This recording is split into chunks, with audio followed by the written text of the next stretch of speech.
Возможно, можно сказать, что это сплошная бетонная труба метрового диаметра, протянувшаяся по всему миру. Высоко на Тибетском Нагорье, на высоте более 10 тысяч футов над уровнем моря, воздух разреженный, дуют резкие ветры, и ландшафт кажется нетронутым. Тибетское море, недалеко от границы с западным Непалом и индийским штатом Сикким. Прямо здесь, под безмолвным взором Гималаев, начался один из самых амбициозных инженерных проектов в мире. Массивные подъемные краны вырисовывались на фоне ледяного горизонта. Колонны грузовиков перевозили тонны бетона по извилистым горным дорогам, и там Китай сбрасывал тонны бетона в отдаленное русло реки на высоте 10 тысяч футов. Но не для того, чтобы перекрыть воду, а чтобы изменить ландшафт. Нам нужно произвести большое количество бетона, примерно 400 тысяч кубических метров. Завести его на грузовиках невозможно. Я бы предположил, что это, вероятно, один из самых больших искусственных водоемов в истории. И почему последствия этого сдвига горных вершин могут проявляться до сих пор? Река, горный хребет и борьба с земным притяжением. Река Ярлунг-Цангпо, тихо текущая в верховьях Тибетского Нагорья, является одним из самых замечательных водных путей Азии. Часто называемая Эверестовой рекой, она берет начало недалеко от горы Кайлас в западном Тибете, глубоко прорезая Гималаи, прежде чем резко изогнуться и спуститься в Индию, где впадает в могучую Брахмапутру. Это спасательный круг для миллионов людей, живущих ниже по течению, и тайна, заключенная в природной мощи ее истоков. Эта река – необычный водный поток. На ее пути лежит Гранд-каньон в Азии, отдаленное ущелье ошеломляющей глубины и силы, где скалы на тысячи футов обрываются в стремительные течения. Немногие когда-либо бывали в этом месте, и еще меньше людей изучали его вблизи. Местность опасна, климат экстремален, а высота над уровнем моря доводит до предела возможности как людей, так и машин. И все же именно здесь, на высоте почти 10 тысяч футов над уровнем моря, это произошло. Китай решил начать один из своих самых амбициозных инфраструктурных проектов. Масштабное развитие гидроэнергетики, для которого потребовались бы тонны бетона, годы строительства и противостояния как природе, так и геополитике. Идея была не нова. Китай имеет долгую историю использования рек для получения энергии, начиная с плотины Три ущелья на Янцзы и заканчивая менее известными проектами, разбросанными по труднопроходимым западным провинциям страны. Правительство вкладывает значительные средства в гидроэнергетику как в экологически чистое энергетическое решение.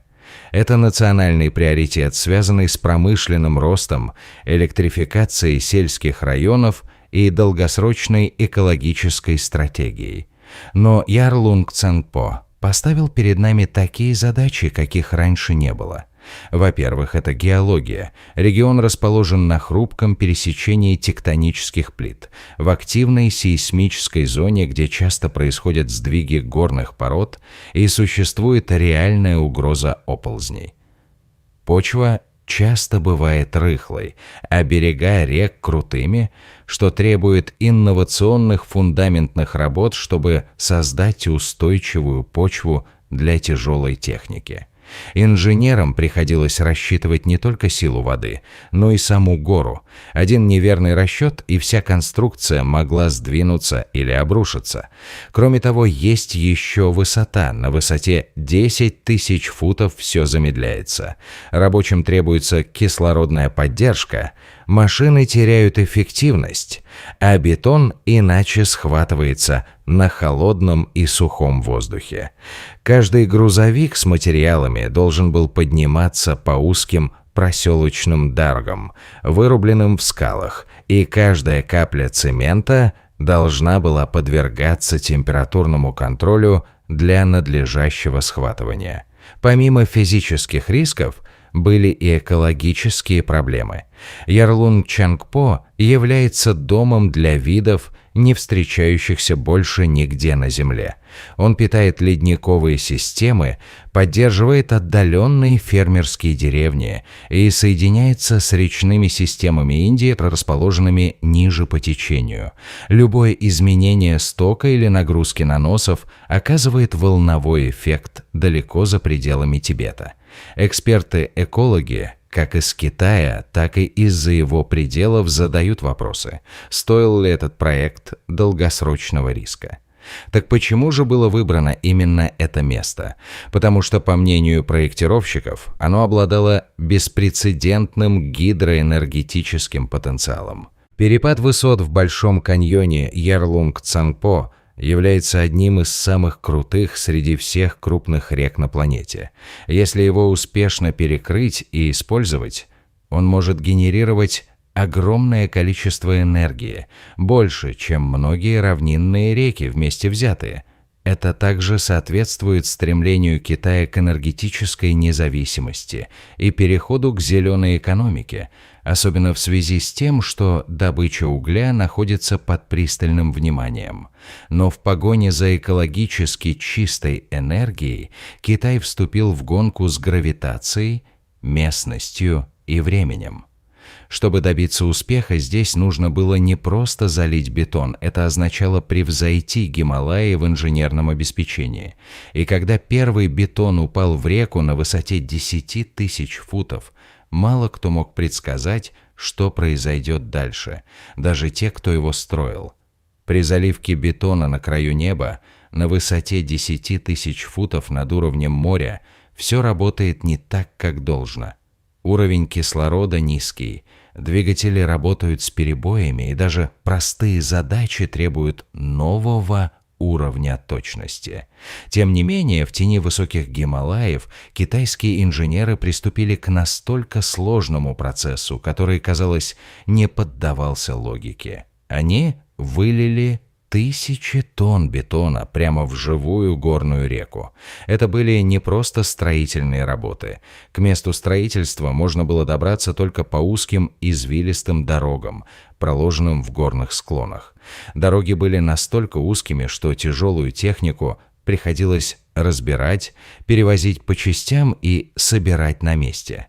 Бетономешалки были специально изолированы, чтобы выдерживать сильные морозы, и каждая порция должна была выдерживаться в узких температурных рамках, чтобы избежать растрескивания или поломки. Сам бетон не был традиционным. Инженеры разработали специальную смесь для высокогорных районов, которая должна была затвердевать медленнее и противостоять термическому удару при резких перепадах температуры. Ее нужно было закачивать по длинным стальным трубам, спускающимся в каньон, где она встречалась с бурлящей водой и отвесными скальными стенами. Обычные строительные материалы не продержались бы здесь и дня, но это было только начало. Одной из самых сложных задач было временное, но безопасное перенаправление части речного стока. Для создания небольших отводов были использованы усиленные барьеры и интеллектуальные дренажные сети. Они удерживали участки реки достаточно долго, чтобы создать фундамент, не вызывая наводнений ниже по течению.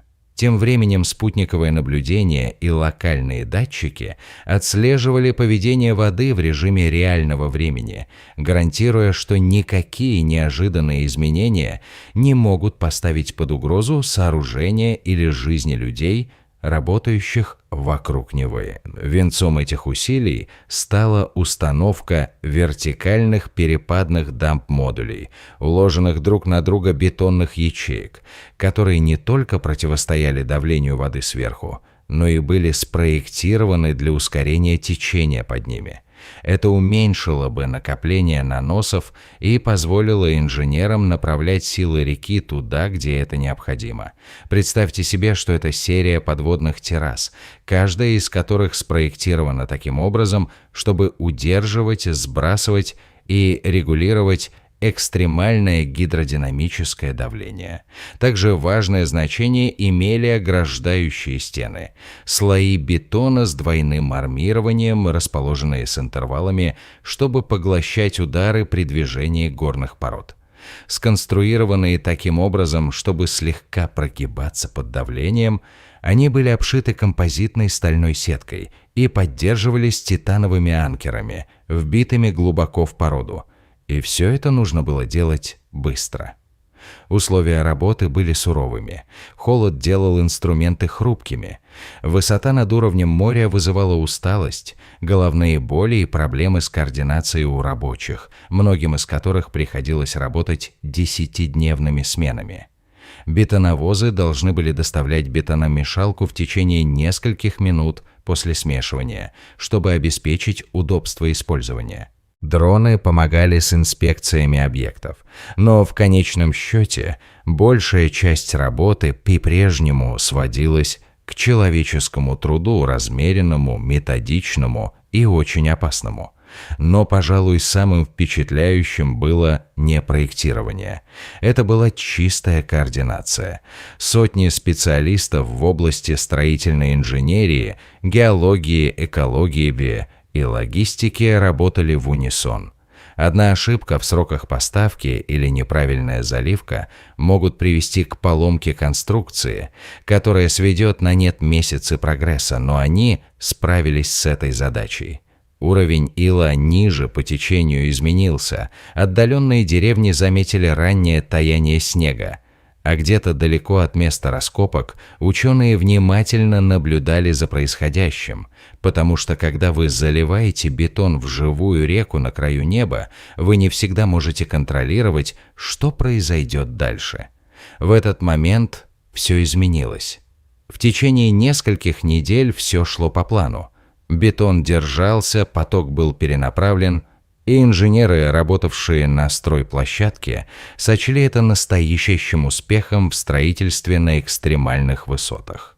Но холодным утром, сразу после того, как была укреплена окончательная конструкция, что-то изменилось. Сначала это было едва заметно.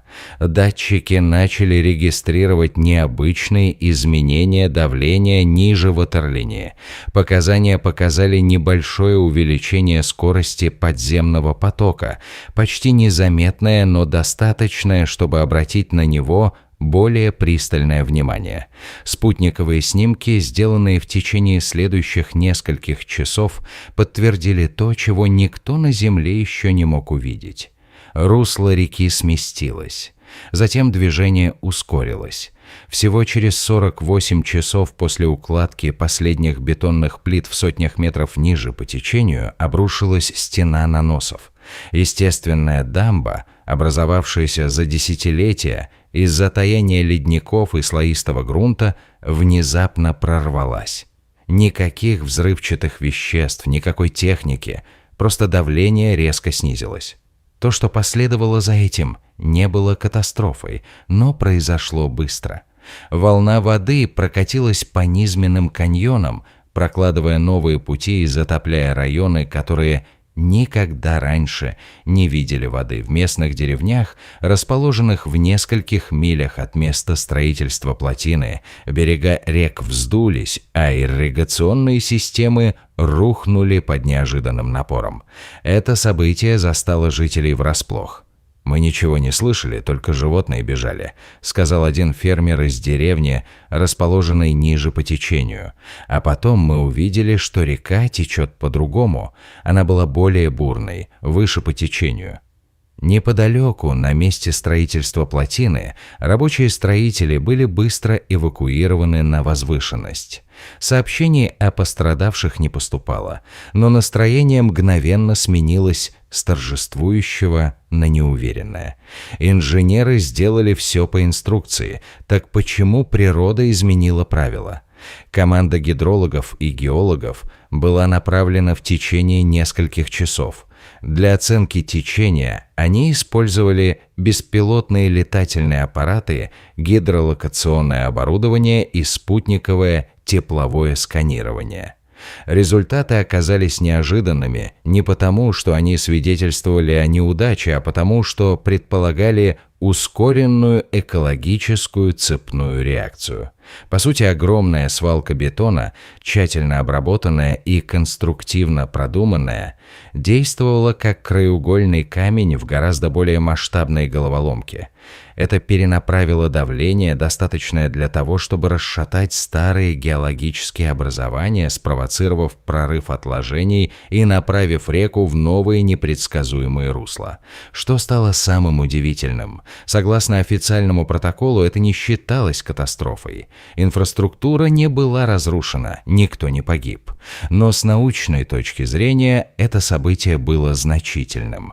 Спутниковые записи зафиксировали заметные различия в температуре суши, распределении растений и плотности отложений, и все это в течение 72-часового периода. Это было напоминанием. Высоко в горах, на стыке инженерного дела и природы, контроль всегда частичный, и когда вы нарушаете равновесие, даже очень осторожно, вы не можете выбирать, как отреагирует Земля.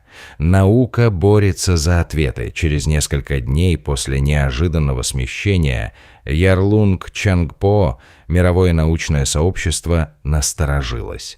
Что-то изменилось. Это был толчок в экосистеме, рябь на одной из важнейших водных артерий Азии. Теперь задача была ясна: понять, что произошло и что может произойти дальше. Гидрологи, исследователи климата и геологи из разных стран начали анализировать спутниковые данные. Они увеличили масштаб тепловых карт, показателей прозрачности воды и геологических смещений. Их первое открытие было отрезвляющим. Русло реки сместилось. Не на большом участке, но ровно настолько, чтобы изменить скорость воды на некоторых изгибах и вниз по течению. Это, казалось бы, незначительное изменение привело к увеличению скорости течения в нижних частях Ярлунг-Цангпо. И поскольку эта река в конечном итоге превращается в Брахмапутру, эти изменения не прекратились на границе с Китаем. Ученые из Индии сообщили о незначительном, но необычном повышении уровня воды в отдаленных притоках.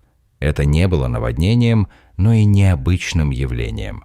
Исследователи из Индийского института дистанционного зондирования начали работать в тандеме с глобальными партнерами, сравнивая годовые скорости стока, характер таяния ледников и перенос наносов на сотни километров. В результате возникла сложная картина. Перенаправленное давление со стороны плотины создало временные зоны ускорения, ускоряя движение воды по узким долинам, а затем более широко распределяя ее вниз по течению. В реальном выражении это означало, что в некоторых деревнях полив начался раньше, чем обычно, в то время как в других наблюдалась умеренная эрозия почвы под сельскохозяйственными культурами из-за более сильного течения, чем они привыкли. Рисовые поля, которые зависели от предсказуемого уровня воды, внезапно потребовали, чтобы графики сева были сдвинуты на недели. Один менеджер по ирригации в Ассаме прямо сказал, что это не наводнение и не засуха, но это другое дело. А когда вода ведет себя по-другому, меняется все, на что мы полагаемся. В то же время исследователи климата рассматривали этот момент как возможность протестировать свои прогнозные модели в режиме реального времени. Они использовали моделирование гидродинамики, чтобы оценить, как даже небольшие изменения скорости течения и нагрузки наносов могут привести к более масштабным последствиям для окружающей среды. Стало ясно, что это было не просто локальное событие. Это был региональный гидрологический эксперимент, проводившийся в режиме реального времени. Долгосрочные последствия не были катастрофическими, но они были реальными. Сдвиги в сельском хозяйстве, изменения в водных средах обитания и незначительная нагрузка на речные экосистемы, которые на протяжении веков происходили по определенной схеме. Между тем, научные журналы публиковали это исследование как редкий пример того, как вмешательство человека на большой высоте влияет на трансграничную динамику рек. И все же один вопрос оставался на заднем плане каждой исследовательской работы и обсуждения политики. Если это удалось сделать с помощью одной плотины, что произойдет, если за ней последуют другие? Плотина или предупреждение?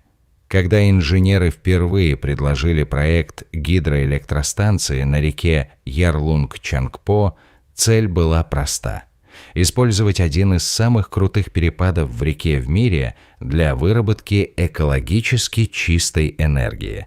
Но после неожиданных сдвигов в сторону понижения концепция проекта сменилась с инновационной на более глубокую. Они описали Гималайский водораздел как динамичный, отзывчивый и глубоко взаимосвязанный живой организм. По словам одного исследователя, если вы строите на линии разлома, следует ожидать подземных толчков, причем не только геологических, но и экологических и социальных. Китай давно выступает за развитие инфраструктуры как за путь к процветанию. Автомобильные и железные дороги, мосты и особенно плотины стали основой развития отдаленных регионов. Плотина «Три ущелья» на Янцзы остается самым известным и наиболее обсуждаемым примером. Но этот последний проект в Гималаях был чем-то особенным. Речь шла не о снабжении городов электроэнергией. Речь шла о том, чтобы проверить, насколько это возможно. Могли бы вы залить тысячи тонн бетона в реку, расположенную на крыше мира, и изменить ее форму без последствий? Ответ, похоже, положительный, но только отчасти. То, что последовало за строительством плотины, не было неудачей. Это была сложность, новое поведение реки, незначительная нагрузка на старые экосистемы, вопросы, на которые не было ответа, о том, как далеко может зайти инженерия, прежде чем природа начнет отступать. Что будет дальше? Пыль осела, бетон затвердел, и с чисто технической точки зрения малая плотина Ярлунг-Цангпо считается действующей. Но на этом история не закончилась ни для ученых, ни для соседних стран. И уж точно не для тех, кто следит за будущим мегапроектов в экстремальных условиях. В то время как Китай празднует инженерную веху, уже разрабатываются планы на будущее. Спутниковая разведка и правительственные документы указывают на возможность строительства дополнительных плотин на прилегающих участках реки Рэе. Они будут меньшими по масштабу, но частью более широкой стратегии по использованию огромного гидроэнергетического потенциала Тибета. Согласно официальным энергетическим отчетам, в конечном итоге на долю региона могло бы приходиться до 15% от общего объема производства гидроэнергии в Китае, если бы он был полностью освоен. Потому что иногда самые шокирующие результаты не приходят в одно мгновение. Они проявляются, они развиваются, и они оставляют после себя вопросы, которые звучат еще долго после того, как бетон застынет. Как вы думаете, что произойдет, когда последний мегадам Ярлунг-Цангпо наконец заработает? Вызовет ли это напряженность между соседними странами по поводу контроля над источниками воды? Поделитесь с нами своим мнением в комментариях и подпишитесь на наш канал, чтобы быть в курсе новых революционных открытий и технологических чудес.